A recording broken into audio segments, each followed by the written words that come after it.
मीरा भाईंदरमध्ये भीषण अपघात झालेला आहे। धावत्या दुचाकीवर नारळाचं झाड कोसळलेलं आहे। हे झाड कोसळल्याने दुचाकीस्वाराचा मृत्यू झालेला आहे। उपचारादरम्यान दुचाकीस्वाराचा मृत्यू झाल्याची माहिती समोर आलेली आहे। हे झाड कोसळून आणखी एकाचा मृत्यू झालेला आहे। तर मीरा भाईंदरमध्ये दुर्घटना घडलेली आहे। मीरा भाईंदरमध्ये भीषण अपघात झालेला आहे। धावत्या दुचाकीवर नारळाचं झाड कोसळलेलं आहे। झाड कोसळल्याने दुचाकीस्वाराचा मृत्यू झाला। या दुचाकीस्वाराला त्वरित उपचारासाठी रुग्णालयामध्ये दाखल करण्यात आलं, मात्र उपचारादरम्यान त्याचा मृत्यू झाल्याचं कळतंय।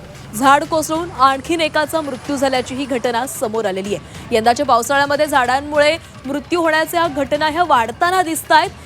आता मीरा भाईंदरमधली ही घटना, मीरा भाईंदरमध्ये धावत्या दुचाकीस्वारावर नारळाचं झाड पडलं आणि यामध्ये हा दुचाकीस्वार गंभीररित्या जखमी झाला। त्याला उपचारासाठी रुग्णालयामध्ये दाखल करण्यात आलं, मात्र उपचारादरम्यान त्याचा मृत्यू झाल्याचं कळतंय। या संदर्भामध्ये अधिक बोलणार आहोत आमचे प्रतिनिधी प्रथमेश तावडे आपल्यासोबत आहेत। प्रथमेश, मीरा भाईंदरमधली खरं तर धक्कादायक घटना, धावत्या दुचाकीवर हे नारळाचं झाड पडलं आणि त्याच्यामुळे या दुचाकीस्वाराचा मृत्यू झालेला आहे।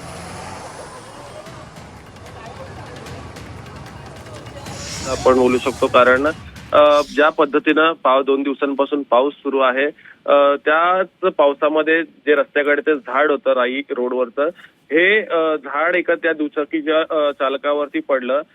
राहुल अशोक पाटील याचं जे या जखमी झालेल्या तरुणाचं नाव होतं, त्याला स्थानिकांनी रुग्णालयात दाखल केलं, मात्र आज 2 दिवसांनी त्याचा उपचारादरम्यान मृत्यू झालेला आहे।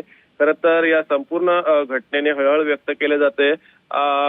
खरं तर महानगरपालिकेने रस्त्याच्या कडेची झाडं असतील ती व्यवस्थित कुठेतरी कापली नाहीत आणि त्यामुळे हा अपघात झाल्याचं आता बोललं जातंय। नक्कीच प्रथमेश, धन्यवाद दिलेल्या सविस्तर माहितीसाठी। तर पावसाळ्याआधी ही धोकादायक स्थितीतली झाडं आहेत ती कापणं गरजेचं असताना मात्र तशी कामं झालेली दिसत नाहीत आणि मीरा भाईंदरमध्ये ही दुर्घटना घडली आहे। झाडामुळे आणखी एकाचा बळी गेलेला आहे। या धावत्या दुचाकीवर नारळाचं झाड पडलं। आपण हे दृश्य पाहतोय, गाडीचं पूर्ण नुकसान झालेलं आहे आणि याच गाडीवर स्वार झालेला हा दुचाकीस्वार यामध्ये जखमी झाला। त्याला उपचारासाठी रुग्णालयामध्ये दाखल करण्यात आलं, मात्र त्याला गंभीर दुखापत झालेली होती आणि त्यामुळेच उपचारादरम्यान त्याचा मृत्यू झालेला आहे। तर मीरा भाईंदरमधली ही घटना, झाड कोसळून आणखी एक बळी गेलेला आहे। उपचारादरम्यान या दुचाकीस्वाराचा मृत्यू झाल्याचं कळतंय।